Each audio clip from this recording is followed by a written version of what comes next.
Welcome back, everyone, to another long and exciting episode of the English Hour. I'm your host, Jacob. And today I have someone very special joining us, Sophia. How are you doing today, Sophia? Hey Jacob, I'm doing great, thank you. Super excited to be here. This feels like the perfect place to just relax and talk for hours. That's exactly the vibe we go for. No scripts, no rush, just open, honest conversation. Let's kick it off with something light.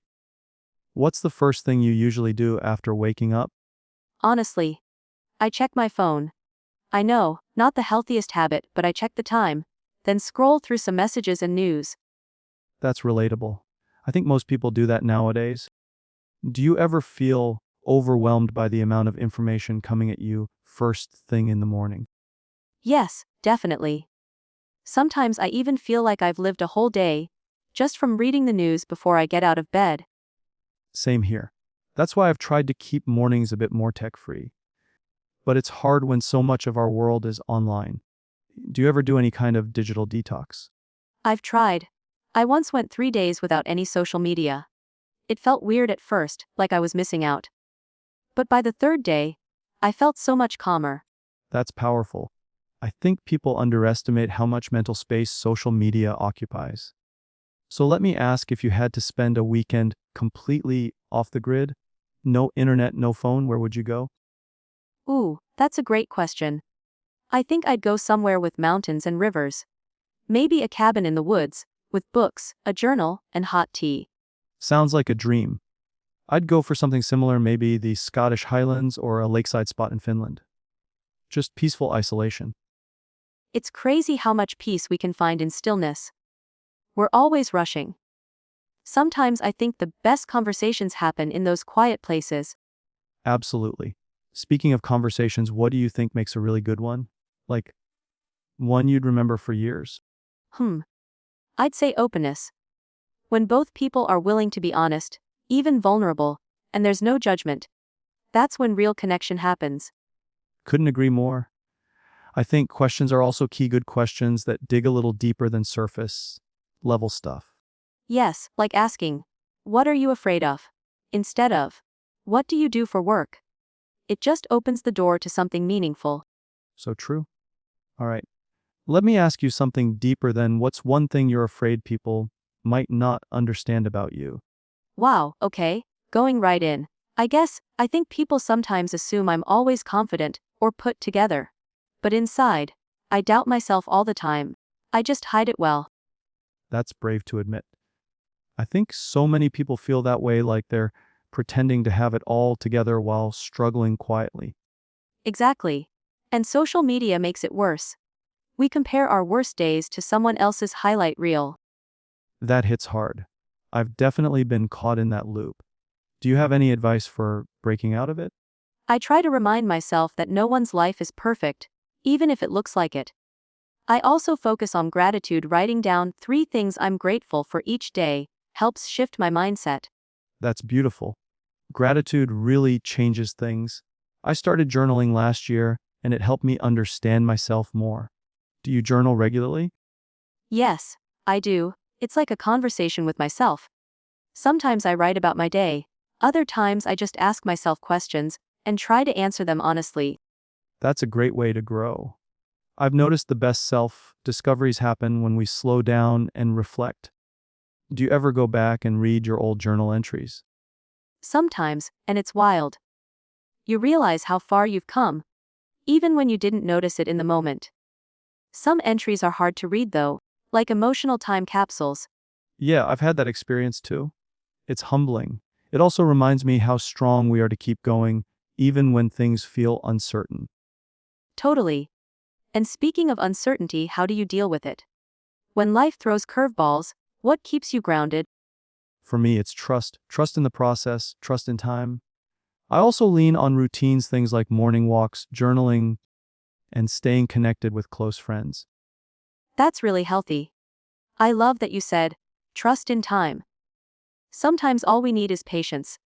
Even if we don't have answers now, they come eventually. Exactly. I think people rush to fix uncertainty instead of just sitting with it. But there's growth in the discomfort too. So true. The uncomfortable moments are where most of the lessons come from. We don't grow when everything's easy. Facts. Okay, let's shift gears a bit. If you could master any skill instantly, what would it be? Ooh, I think I'd choose playing the piano. I've always loved music, and piano has such depth. What about you? That's a good one. I'd probably choose storytelling, like being able to write or tell stories that really move people, make them cry or feel inspired. You already sound like a storyteller, Jacob. The way you talk and ask questions is so engaging. Thanks, Sophia. That means a lot. I think storytelling is at the heart of everything: business, education, connection, even healing. Definitely. Stories are how we make sense of the world. Even when we're just chatting like this, we're exchanging little stories and truths. That's the beauty of it. All right, here's a fun one. If your life were a movie, what genre would it be? Oh wow, I think it would be a mix of drama and comedy. You know, a little emotional, a little chaotic, but with heartwarming moments. That sounds like a solid movie. I think mine would be like a road trip movie: different places, different people, lots of lessons, and maybe some weird roadside diners along the way. Haha, I can picture that. Lots of philosophical conversations in random places. Yep, and a killer soundtrack. Music really adds so much to life, don't you think? Absolutely. Songs can instantly take us back to a memory or change our mood. Do you have a go-to song when you're feeling low? Yeah, Fix You by Coldplay always hits me in the feels. It's like emotional first aid. That's such a powerful song. Mine is probably Let It Be by the Beatles. It reminds me to surrender, to stop fighting what I can't control. Such a classic. Okay, next question. What's one thing you believe deeply that most people don't talk about? Hmm? I believe that everyone, no matter how they act on the outside, just wants to be seen and loved. Most of our behavior is shaped by that longing. Wow. That's deep, and I completely agree. Behind every argument, every ego trip, every silence, there's that core human need. Exactly. And when we can see that in others, we become more compassionate, less reactive, more understanding. That's the kind of wisdom I wish we learned in school. Emotional intelligence, self-awareness, those should be subjects. Seriously, imagine how different the world would be if people were taught how to communicate and connect from a young age. Yeah, we focus so much on grades and tests, but life is really about relationships, purpose, and emotional resilience. Exactly. And it's interesting because so many people don't even realize how disconnected they are emotionally until something forces them to face it, like a breakup, burnout, or a big failure. That's so true. Sometimes it takes a big shake up to wake us up. Pain can be a brutal but powerful teacher. Absolutely.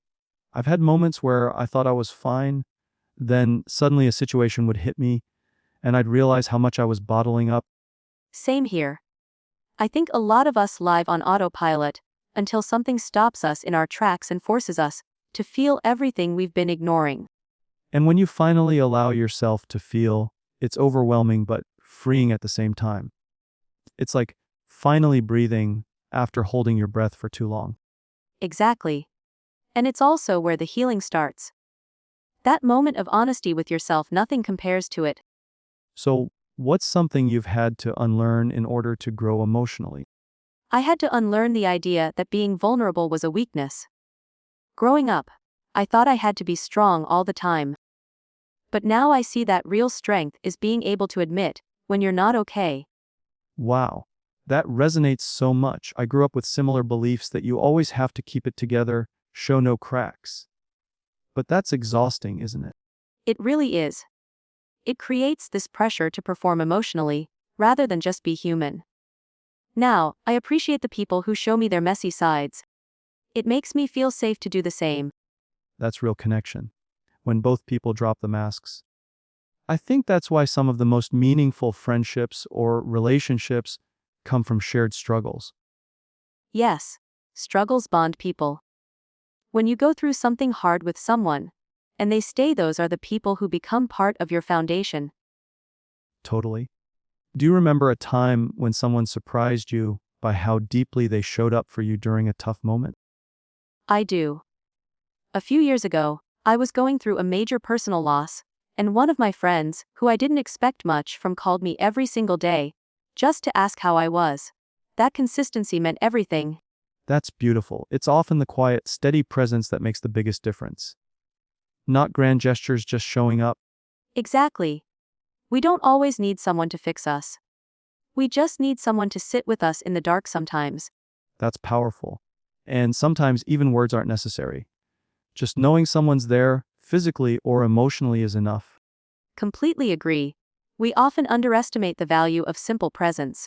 You know what's interesting? I've found that sometimes strangers are more willing to have deep conversations than people who've known us for years. Have you experienced that? Yes, it's like there's no expectation, no history. Just two humans meeting in a moment. I've had some of the most honest talks with people I never saw again. There's a kind of freedom in that. You don't feel judged, and you don't have to keep up any particular image. Right. It's pure. And sometimes I wonder, why can't we carry that same openness into our long-term relationships?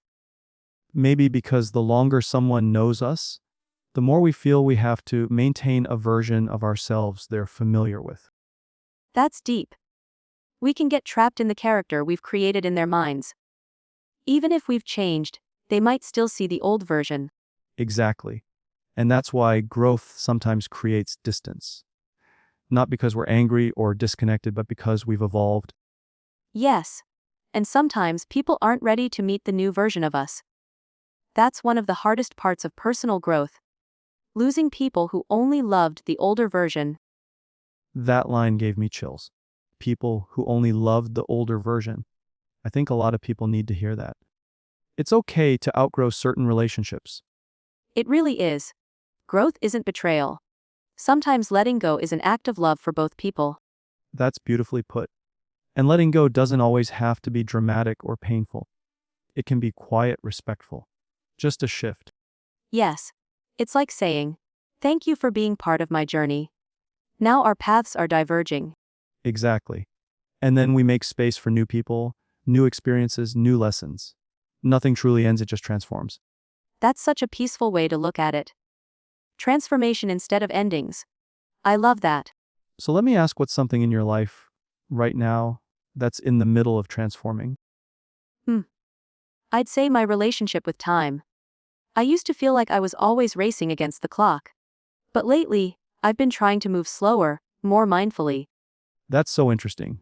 Time is such a huge topic. We're always either haunted by the past or rushing toward the future. Yes, and we miss the present in the process.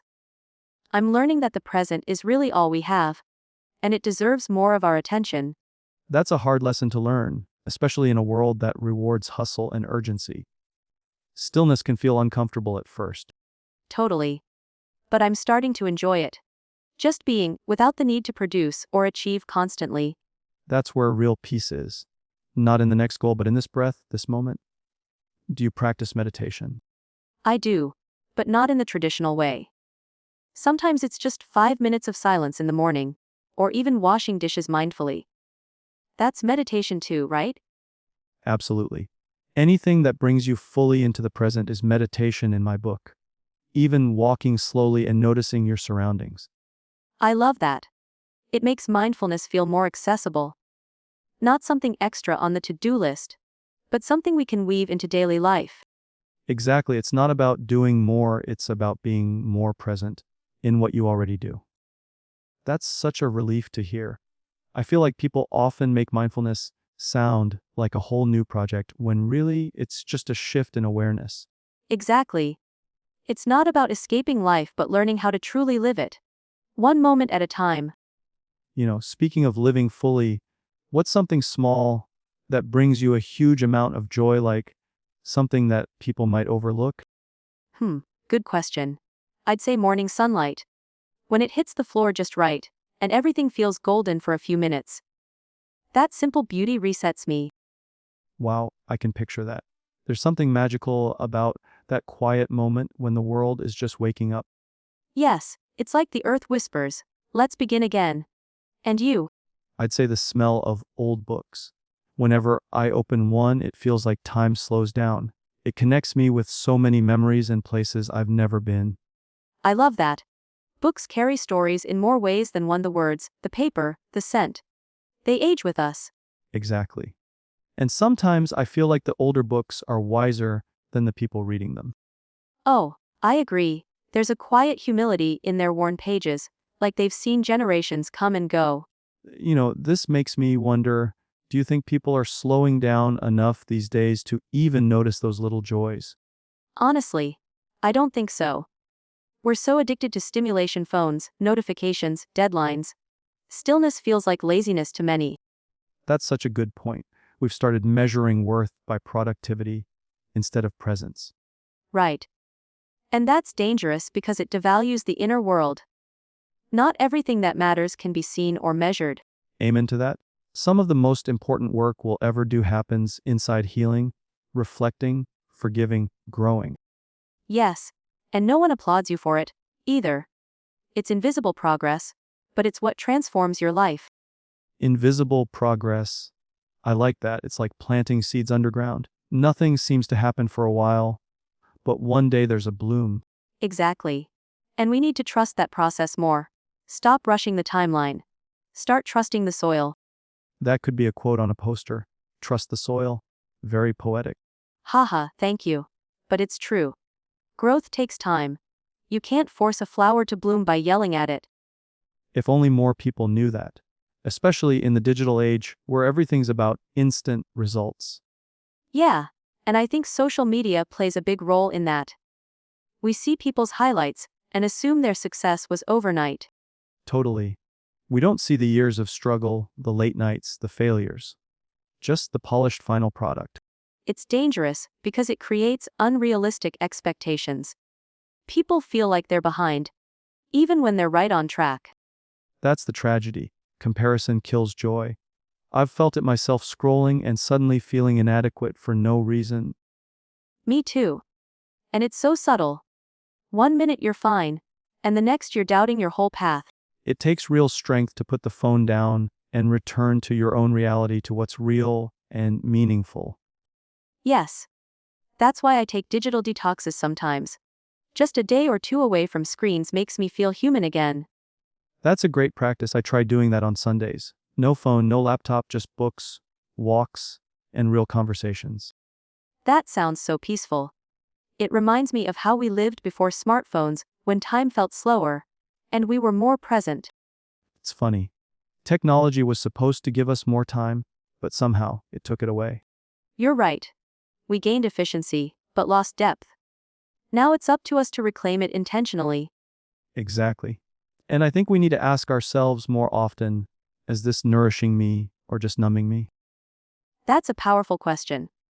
If people paused and asked that before every scroll, I think habits would change fast. Yeah, we need more intention in everything: what we consume, what we say yes to, how we spend our hours. Because how we spend our hours is how we spend our lives. Wow, that hit hard. It's true though, our daily choices are shaping our future without us even realizing it. Yes, and most people are waiting for a big moment to change their lives.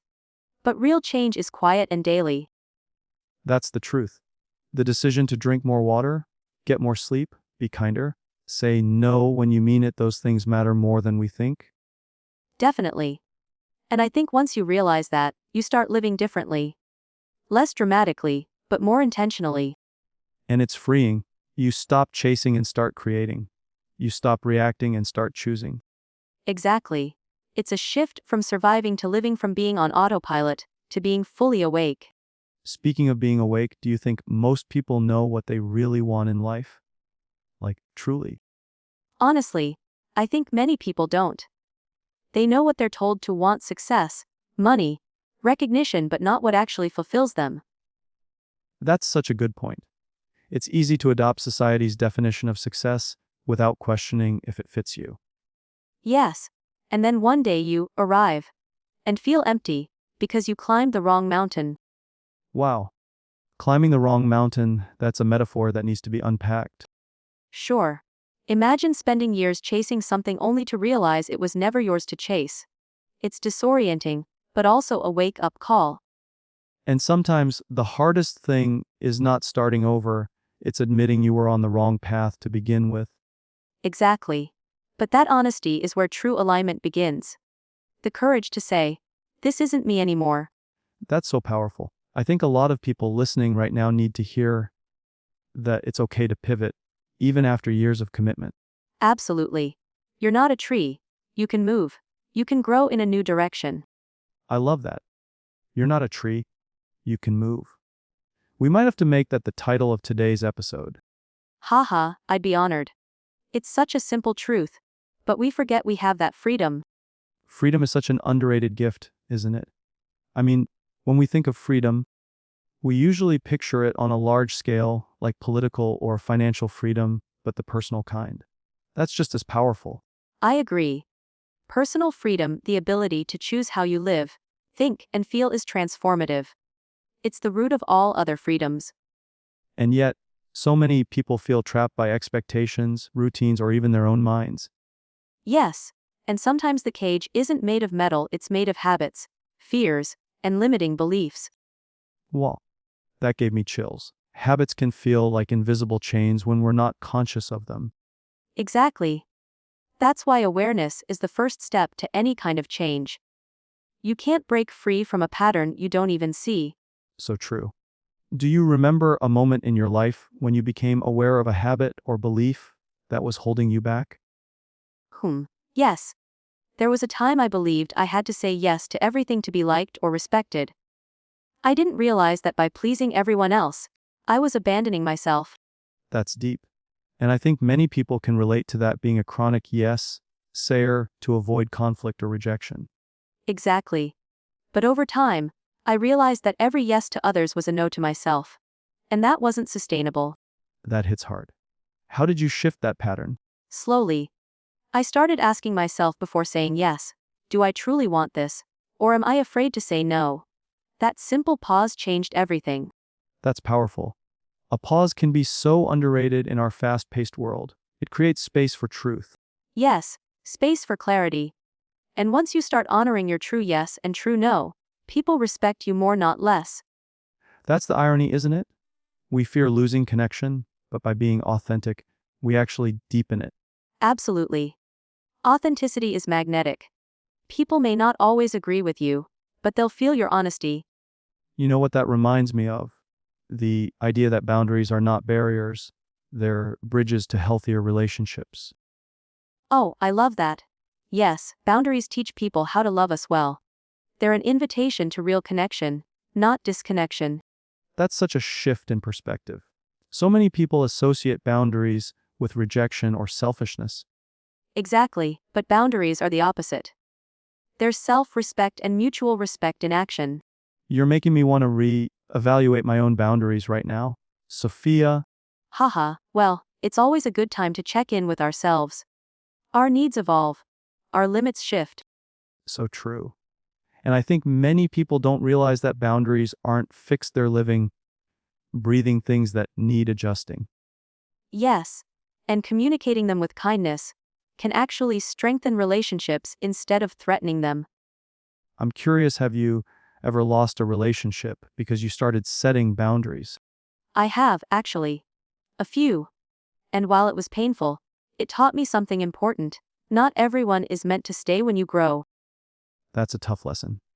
Growth often comes with grief, doesn't it? Yes, it does.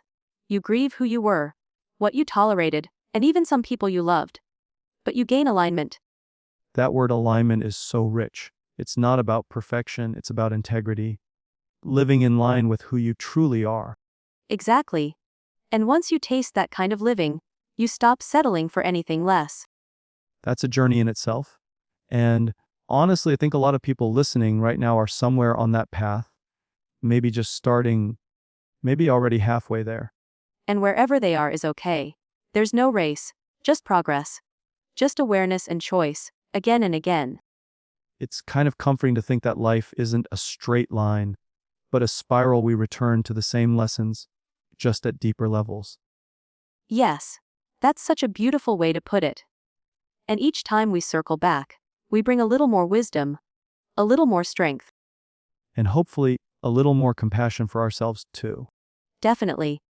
Growth without self-compassion can become just another form of self-punishment. Oh, you're speaking truth today. That hit like a lightning bolt. Haha. Well, I've had my fair share of storms to learn from. And I think that's where the best lessons come from lived experience. For sure. Wisdom that's walked through fire is always warmer.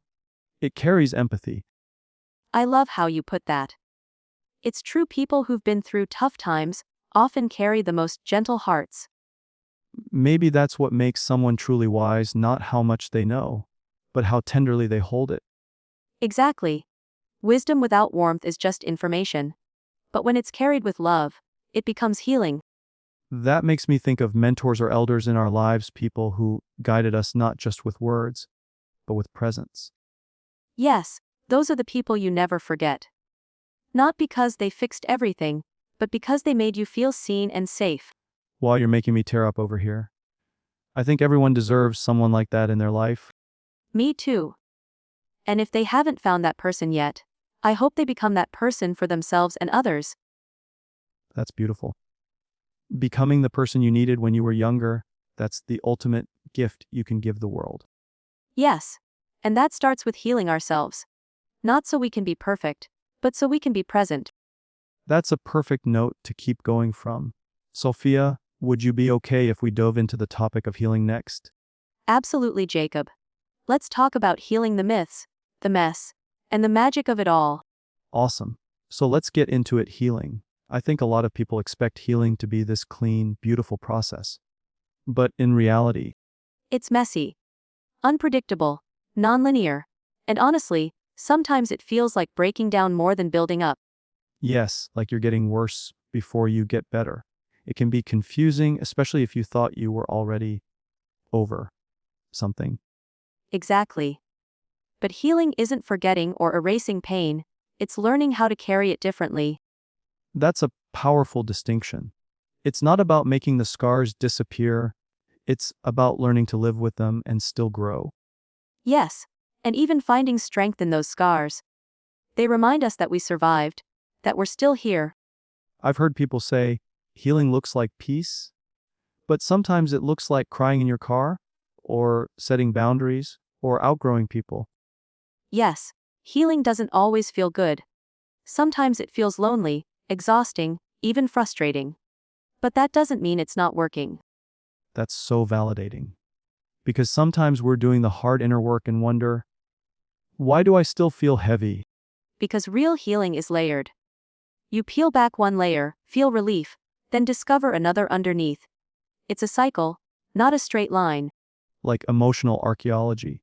You're digging deeper, not just sweeping the surface. Exactly. And sometimes, what you find surprises you: old wounds you thought you buried, fears you didn't know were there. It can be overwhelming. Do you think it's okay to take breaks from healing? Absolutely. Rest is part of healing. Integration takes time.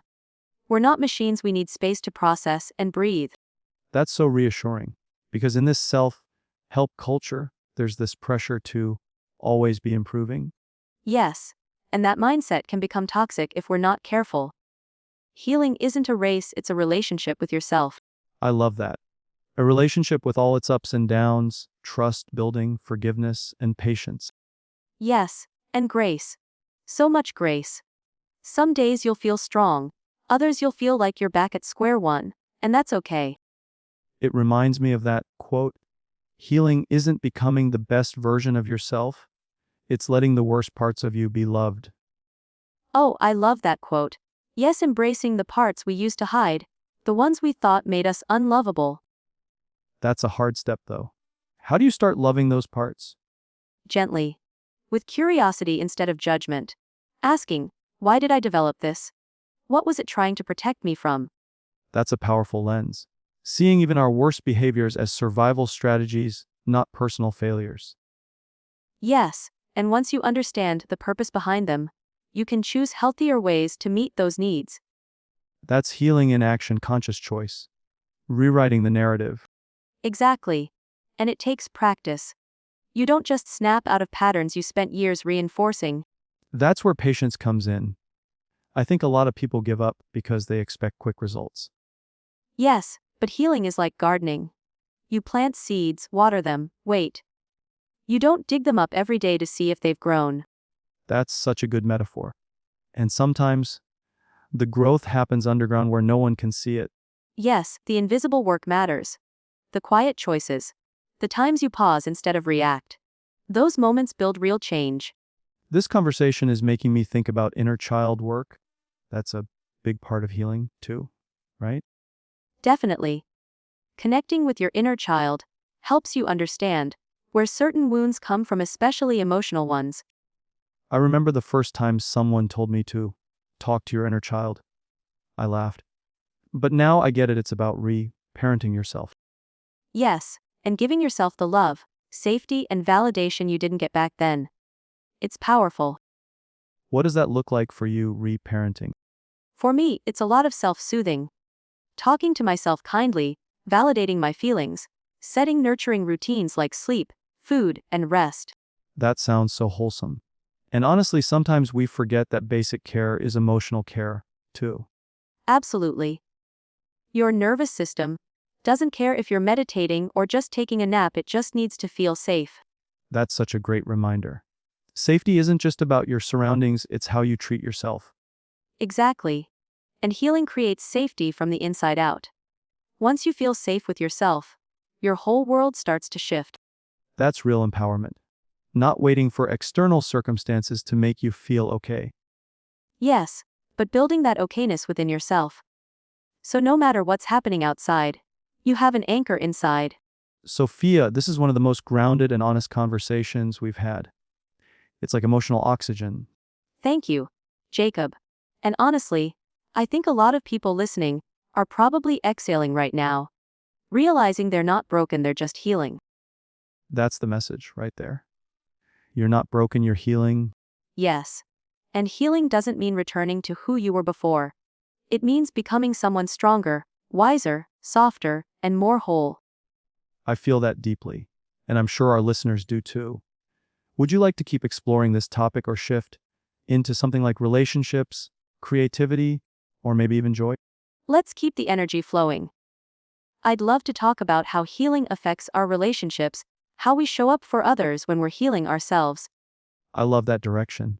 Healing absolutely transforms how we relate to others, especially those closest to us. It really does. When we begin healing, we often realize how many of our relationship habits were rooted in unhealed wounds. Like people pleasing, avoiding conflict, or needing constant reassurance. Exactly. Those are all protective mechanisms, things we learned to do so we wouldn't get hurt again. And once we start healing, it's like we start seeing those patterns for what they are, and suddenly, some relationships don't feel the same anymore. Yes, and that can be one of the hardest parts. Healing changes your standards. You start to realize what you actually need and what you can no longer tolerate. Which can lead to a lot of emotional friction. Like realizing you've outgrown certain connections, even ones you've had for years. Yes, and that grief is real. We don't talk enough about the grief of growth. Absolutely. Because even when you know a relationship isn't aligned anymore, it doesn't mean it's easy to let go. No, not at all. But sometimes healing means choosing peace over attachment, choosing self-respect over comfort. That's such a powerful shift. It's not about blaming others, it's about honoring where you are now. Yes. And also being honest about what kind of love you want to give and receive going forward. Have you noticed that the more you heal, the more intentional you become with who you allow close? Definitely. Because once you've done the work to feel safe within yourself, you're no longer willing to invite in chaos or disrespect. That inner safety becomes your compass. You start asking, does this person feel like peace or anxiety? Exactly. And your nervous system will tell you before your mind does. It's wild how that works. Like your body knows who's safe and who's not long before your brain catches up. Yes, and part of healing is learning to trust that wisdom again. To stop overriding your gut just to avoid conflict or stay liked. That's a huge one. So many people stay in unhealthy dynamics because they don't want to disappoint anyone. or they're afraid of being alone. But solitude isn't the enemy, it's the space where deep healing happens. I've come to appreciate solitude in a whole new way since starting my healing journey. It's not lonely, it's spacious. Yes, solitude can be sacred. It allows you to hear your own voice without the noise of others' expectations. And when you do reconnect with others, you do it from a place of fullness, not neediness. That's when relationships start to feel expansive instead of draining. Mutual, instead of one-sided. And you begin to attract people who are also doing their own work, people who take responsibility for their healing too. Yes, healing changes what you're drawn to. It shifts your definition of chemistry. Suddenly, drama isn't exciting, it's exhausting. And safety, kindness, consistency, they start feeling like the most attractive things. That's real maturity. When calm feels better than chaos. Do you think relationships can survive when only one person is healing? It depends. If the other person is supportive and open to growing alongside you, there's a chance. But if they resist or undermine your growth, it becomes very difficult. That's a hard truth. Growth can create distance if both people aren't on the same journey. Yes, and it's painful. But we can't force others to evolve. We can only honor our own path. And sometimes honoring your healing means walking away even when you still care. That's one of the most courageous acts. Loving someone but choosing yourself. It's not selfish, it's necessary. Because staying in something that stunts your growth is its own kind of loss. Exactly. And leaving opens the door to relationships that nourish instead of deplete you. This makes me think of boundaries. They're a huge part of healing, especially in relationships. Oh yes. Boundaries aren't walls, they're clarity. They show others how to love and respect you. I used to think boundaries were about keeping people out. Now I see they're about letting the right people in. Beautifully said. Boundaries create safety, and safety is the foundation of healthy love. So how do you start setting boundaries when you've never done it before? Gently. Start small. Practice saying no without guilt. Practice pausing before agreeing to something. And most importantly, honor your own boundaries first. That's a big one. If we don't respect our own boundaries, how can we expect others to? Exactly. Self-respect is the starting point. And when you model that, others either rise to meet you, or they fall away. And both are okay. Because you're choosing alignment over attachment. Yes. And that creates space for soul-aligned relationships, ones that meet you where you are, not where you used to be. This is honestly one of my favorite conversations we've had. It's healing just to talk about healing. Same. And I know someone listening right now is feeling less alone in their process. Should we go deeper into boundaries? Or maybe talk about what love looks like after healing? Let's explore love after healing. It's such a beautiful topic and so full of hope. All right, let's dive into it. Love after healing. What does that even look like? It looks very different from the love you might have chased before healing. It's slower, more intentional, and deeply grounded in self-awareness. That already sounds peaceful. No more roller coasters. Exactly. No more chaos disguised as passion. Love after healing feels safe. It feels like home, not a high. That's powerful. So many people confuse intensity with intimacy. Yes, they chase the adrenaline, the ups and downs, because it mimics the emotional patterns they grew up with. It's wild how we recreate familiar pain, hoping for a different outcome. Yes, and healing helps us recognize that pattern. It teaches us that love doesn't have to hurt to be real. So in a healed relationship, what are the foundations? Mutual respect, open communication, emotional safety, and shared values. And both people take responsibility for their emotions. That last part is big. Taking ownership instead of blaming or projecting. Exactly.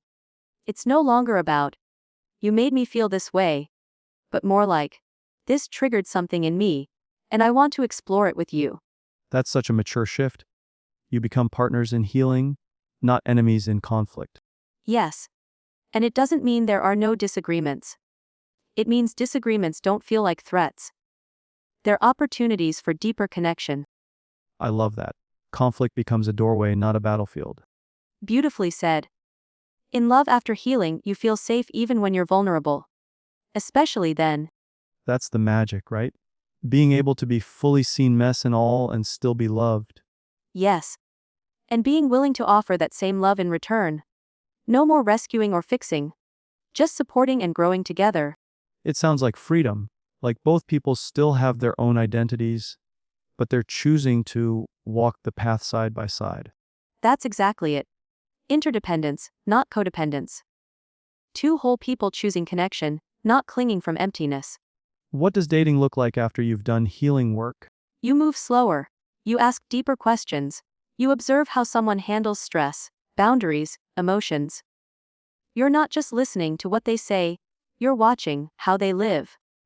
So you're more discerning, less desperate. Completely. The urge to rush fades. Because you're not afraid of being alone, you're afraid of betraying yourself again. That's so real. I remember thinking, I'd rather wait years for aligned love than settle for something that drains me. And that mindset attracts a whole different kind of partner, someone who sees your wholeness and doesn't try to dim it. It's refreshing to hear that kind of love exists. It absolutely does. But it usually shows up when you stop chasing and start becoming.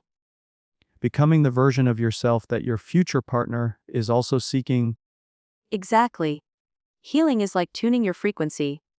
And once you're vibrating at your truth, the right people can finally find you. Wow, that gave me chills. It's like love becomes a mirror of how deeply you've come to love yourself. Yes. And when both people have done that inner work, love becomes expansive. It inspires growth. It doesn't shrink you. That makes me wonder, how do you know when love is real after healing? It feels calm, consistent. There's no guessing. You feel supported, not drained. You feel safe being fully yourself, So there's no anxiety hiding behind the excitement. right? There's joy, yes. But it's grounded joy. Not the kind that disappears when the texting slows down or the plans change. That makes so much sense. The kind of love that doesn't make you question your worth. Exactly. Because you already know your worth and they just reflect it back to you. That's so beautiful. I think more people need to hear this, especially those healing from past heartbreak. Yes. Love after healing exists. But it often requires a period of solitude, of rebuilding, of choosing yourself first. That quiet season isn't punishment, it's preparation. Absolutely. It's where you realign with your values, your truth, your vision. So when love arrives, you recognize it instantly. Have you ever experienced that kind of post-healing love? Yes. And it wasn't fireworks, it was steady warmth.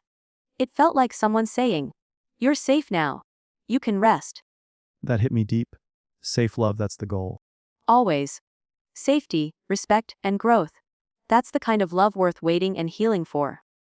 Should we unpack what it takes to attract that kind of love? Yes, let's go there next. That's a crucial piece of the journey. So, Sophia, let's talk about how someone can actually attract aligned love. Where do they start? It starts with radical self-honesty. You have to be real with yourself about what you truly want and what you've been settling for. That's harder than it sounds. A lot of people say they want love, but deep down, they're still drawn to chaos or validation. Exactly. That's why healing is important. You have to clear out the noise, old wounds, outdated beliefs, unhealed trauma so you can hear your authentic desires. So, how do you know if your desires are authentic or just rooted in unmet childhood needs? That's a great question. Authentic desires feel expansive. They don't come with anxiety or urgency. They feel like alignment, not addiction. I like that. So, once you have clarity, what's next? Embodiment. You don't just think about love, you become the version of yourself who would naturally attract it. Can you break that down? Sure. Let's say you want a partner who's emotionally intelligent, kind, and grounded. Ask yourself, am I showing up that way in my own life? Oh, that's the mirror right there. It is. You can't ask for emotional maturity if you ghost people. You can't ask for honesty if you lie to yourself. The energy you emit is the energy you attract. That's where a lot of people get stuck. They want the healed partner before they've done the healing. Yes. They want someone to complete them instead of complement them. But wholeness attracts wholeness. So it's less about chasing love and more about aligning with it. Exactly. You stop chasing, stop begging, stop forcing. Instead, you become magnetic by living in alignment with your values. What about people who say, but I've done the work and I'm still alone? That's valid. But healing isn't a transaction, it's a transformation. The goal isn't to earn love. The goal is to become love. So the relationship is a byproduct, not the prize? Yes. And often, when you stop needing it, it shows up. Because you're no longer vibrating from lack, you're vibrating from wholeness. That's so freeing. It takes the pressure off dating. Completely. You start seeing dating as exploration, not desperation. Every date is data. You learn, reflect, adjust. I love that. Every date is data. So good. What about setting standards? Standards are sacred. They're not a wish list, they're boundaries that protect your peace. But to hold them, you have to believe you're worthy of them. That's the part people skip. They set standards, but break them the moment someone shows interest. Yes, because fear of being alone overrides their values. But if you can sit in that discomfort, if you can stay true to your boundaries, you create space for someone who will actually meet them. What are some non-negotiables for someone seeking aligned love? Emotional safety, mutual effort, shared vision, honest communication. And the relationship should feel reciprocal, not one-sided or draining. How do you tell the difference between someone who's aligned versus someone who's just love bombing? Time reveals truth. Love bombing is fast, intense, and inconsistent. Aligned love is steady, respectful, and grows with time. Pay attention to patterns, not promises. That's such a key distinction. Promises are easy, patterns are the proof. Exactly, consistency over charisma, presence over performance. What role does self-worth play in attracting love? A massive role. Your self-worth sets the standard for what you tolerate. When you value yourself, you don't settle for breadcrumbs. That means you don't chase clarity. You require it? Yes. You stop decoding mixed signals. If it's not a full yes, it's a no. And you trust that what's meant for you won't confuse you. This is gold. And the beautiful thing is it's not about becoming perfect. It's about becoming aligned. Absolutely. Aligned, authentic, and available. Available not just for love but for healthy love. I think that's something we don't talk about enough. People say they want love, but they're not emotionally available to receive it. Yes, because receiving love requires vulnerability. It requires dropping the armor. And that's terrifying if you've been hurt. So how do you open up again without losing yourself? You build emotional safety within. You remind yourself that no matter what happens, you will choose you. That creates the courage to open your heart again. So love becomes a choice, not a lifeline. Exactly. It's a beautiful addition to your life, not the reason you feel whole. That's the energy shift right there. From, I need someone, to I'd love to share this life with someone who aligns with me. That's when everything changes. That's when aligned love finds you. All right. Sophia, I think it's time we dig into something that people crave clarity on. What does real love actually feel like? Oh, I love this question. Real love feels safe. That's the first thing. Not butterflies. Not anxiety. Safety. That already breaks a lot of hearts out there because so many people confuse nerves or chaos with passion. I know. We've been so conditioned to chase intensity that we mistake emotional roller coasters for romance. So you're saying real love doesn't always feel like fireworks. Not the toxic kind of fireworks. Real love feels like a warm fire on a cold night, not a spark that burns the house down. Wow, that's powerful. So it's more about peace than passion. Yes, but peace is a form of passion. It's passion that doesn't hurt. It's the kind that builds instead of breaks. I feel like people have this idea that love should be dramatic, or it's not real. And that belief often comes from early emotional imprinting. If chaos was normal in childhood, calm can feel unfamiliar, even boring. So how does someone shift that? How do you begin to desire healthy love over intensity? You start by rewriting the narrative. You stop associating love with pain. You tell yourself that calm is not the absence of love. It's the presence of emotional maturity. That's a massive shift. What are some specific feelings you experience when you're in real love? You feel seen, not just looked at, but deeply understood. You feel chosen, not in a possessive way, but intentionally. You feel free, not trapped. That last one is underrated. A lot of people think love should feel like ownership or obligation. But real love liberates. It encourages you to grow, explore, express. You don't shrink to keep the peace, you expand, because peace exists. What about communication? How does that feel in real love? It feels open, honest. Even when it's uncomfortable, there's respect. There's no walking on eggshells, no silent punishments. So there's room for conflict. But it's safe conflict. Exactly. Conflict isn't avoided, it's navigated. You can disagree without disconnecting. And that's a sign of emotional maturity. What about compatibility? People often say, we love each other, but we're not compatible. How does that play into real love? Compatibility matters. Love is not enough if your visions, values, or lifestyles are fundamentally misaligned. Real love includes practical harmony. Practical harmony, I like that. So it's not just how you feel, but how your lives fit. Yes. You could love someone deeply but struggle to build a life together. Real love takes both emotional connection and logistical alignment. Do you think people can grow into compatibility? To an extent. If both people are willing, self-aware, and flexible, you can bridge differences.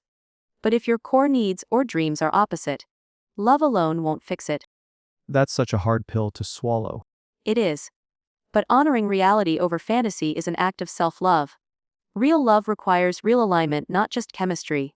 So let's say someone finds real love, how do they maintain it? With intentional effort, consistency, vulnerability, and a willingness to grow individually and together. Real love isn't passive, it's cultivated. That's a whole other level of emotional responsibility. It is. And that's why aligned love feels different. It's not just emotional, it's spiritual, psychological, even physical in its safety. So it doesn't feel like I need you, but more like I choose you. Yes, every day. Without pressure or fear. It feels like we're both whole and we're better together. That kind of love heals. It does. It doesn't complete you. It reminds you that you were never broken. And that's why so many people cry when they experience real love for the first time.